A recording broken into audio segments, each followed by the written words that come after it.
Howdy folks, and welcome to the Hillbilly Kitchen. Today we're making a cherry cobbler.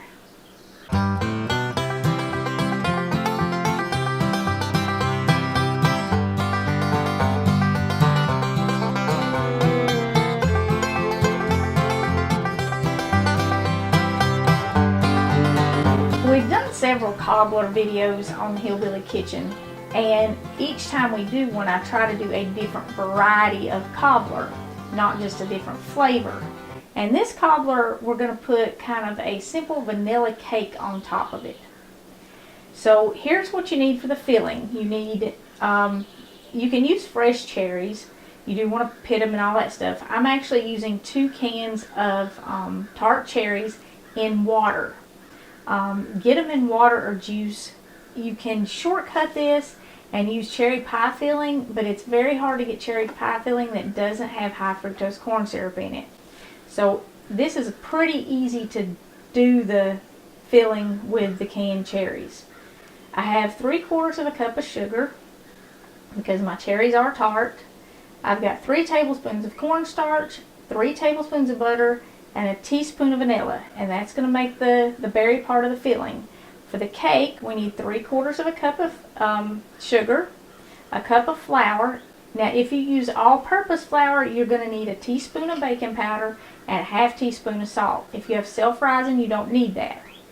We have a 1/4 cup of butter, a teaspoon of vanilla, and a 1/2 cup of milk. So the first thing we're going to do is we're going to get our cherry pie filling cooking. So let's take the stuff over to the stove. Turn your pot on medium heat and add your cherries with the juice and your sugar. And go ahead and get your cornstarch in here before your cherries get hot. If you wait to put your cornstarch in until your cherries start to get hot, it will just lump up. So get that stirred up. And while that's cooking, we're going to get our cake mixed up. In a pretty big bowl, go ahead and put your butter and your sugar in. And you want to cream those together and kind of whip your butter up a little bit.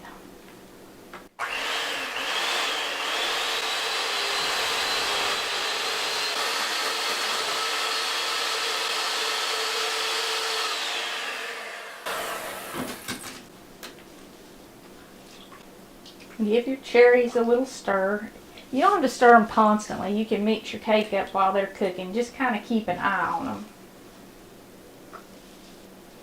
Okay, now that I've got my butter and my sugar creamed together, I'm going to add my wet ingredients, my milk and my vanilla and my egg.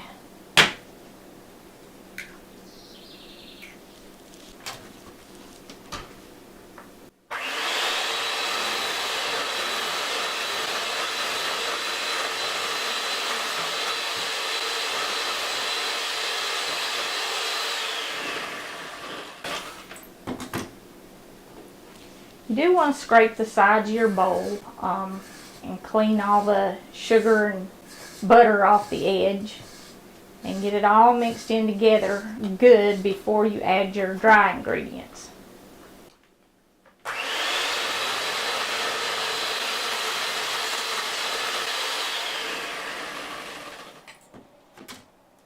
Okay, now we've got our flour and our baking soda and our salt, or baking powder and our salt. And like I said, if you've got self-rising flour, just leave out the baking powder and the salt and use a cup of flour. It'll work just fine.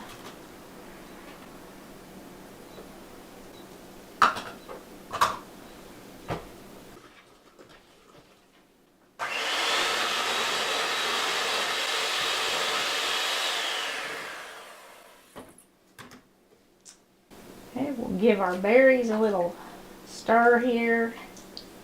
And scrape the sides of our bowl again. Now that's all there is to making the topping. That's ready. You can set that aside. Go ahead and turn your oven on 350 degrees and get it preheating. While your oven is preheating and your cherries are finishing up, you want to grease about a 9x9 baking dish. This will fit in an 8x8. I already have one in baking, so you can see what it looks like here in just a second. and I put it in an 8x8. It is very, very full. So I do recommend a 9x9 at least for this. And you can also do one of the smaller rectangle casserole dishes if you'd like, instead of a square one.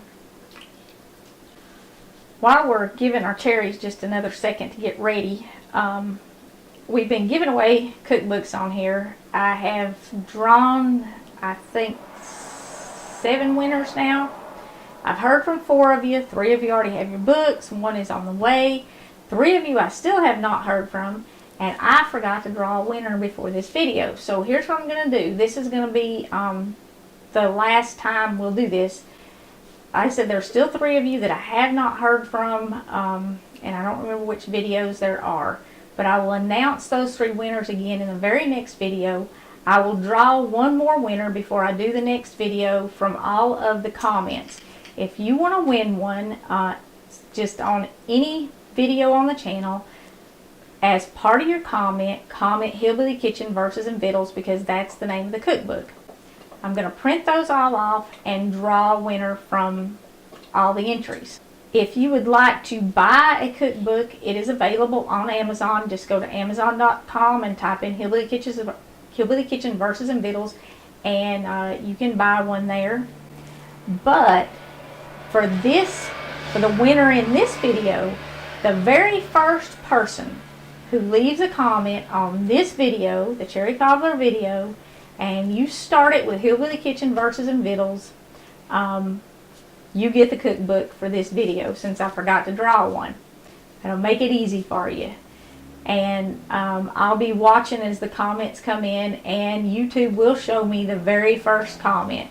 So the very first person who comments on this video, Hillbilly Kitchen Verses and Vittles, you get a cookbook. If you still want to win one, this is your last chance. Leave those comments and I will print them off and draw 1 more winner. Okay, once your cherries start to bubble, you don't want to get them to a rolling boil, but you do want to bring them up to a boil. And what that will do is it makes the cornstarch kind of clear again. You know, your juice will be kind of clear. And it thickens it. It won't get thick unless you bring it up to a boil. And cherry cobbler is really better if you thicken the juice before you make the cobbler. You don't have to do that with all fruit, but cherries, it works out best this way. And like I said, in this video, or in this recipe, I'm using tart cherries because the tart and the sweet really, really go together well, especially with the cake topping. So once your cherries come to a boil, you can see that the juice in them is thickened. It's not like pasty thick, but it is definitely thick, like cherry pie filling. You want to stir in your vanilla and your 3 tablespoons of butter for the filling. Okay, once your butter is all melted, turn the heat off on your stove and dump your cherries into your greased baking dish. Now we're going to spoon this. We're not going to dump our cake topping in one solid layer. We're going to spoon it in because we want the cherries to bubble up in between the topping. We want to leave cracks in there so that cherry pie filling can get up through them.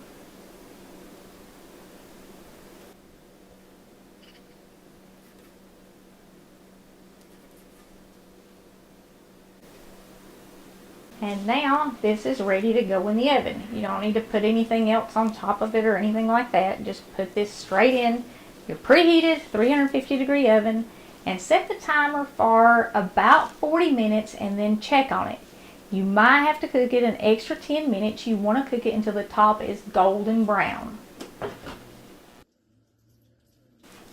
And in 40 to 50 minutes, this is what you're going to have. Your cobbler is going to be bubbling all around the edges, and most of our cracks filled in, but you can see we still have a few, and we have some thin spots that allowed that filling to come almost to the top. It didn't quite come through.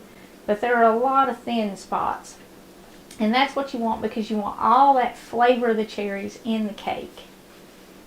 This is a pretty easy recipe. I know there was a few steps with mixing the topping up and making the cherries, but you can double or triple this, make great big batches.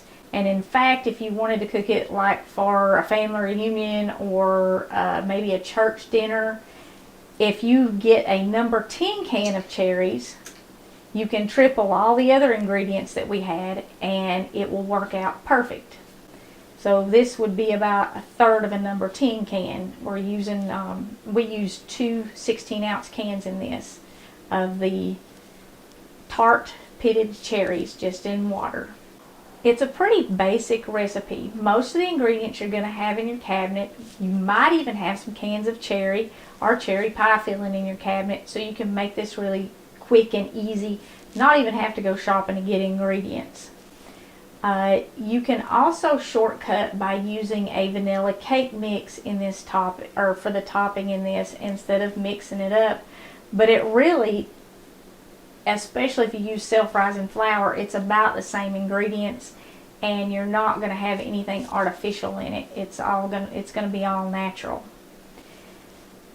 I'm making these for Sunday. Everybody's coming over, and we're going to warm them up a little bit. You can make it ahead of time and warm it up, or you can serve it like let it sit here just 5-10 minutes and then serve it. You do want to let it sit about 5 or 10 minutes with a big scoop of vanilla ice cream on it. This will freeze. You can let it cool, cover it, and freeze it. But like I said, I'm just going to make it ahead of time. We're going to warm it up Sunday when everybody comes over for Father's Day, because I don't think there's a dad alive who doesn't love a cherry cobbler. So if you don't have anything else planned, maybe you could make a cherry cobbler for Sunday and just have everybody over for dessert and tell Dad thanks for everything he did. Thank you so much for joining us in the Hillbilly Kitchen. If you haven't already, please don't forget to click like and subscribe before you leave. And until next time, remember to put God first.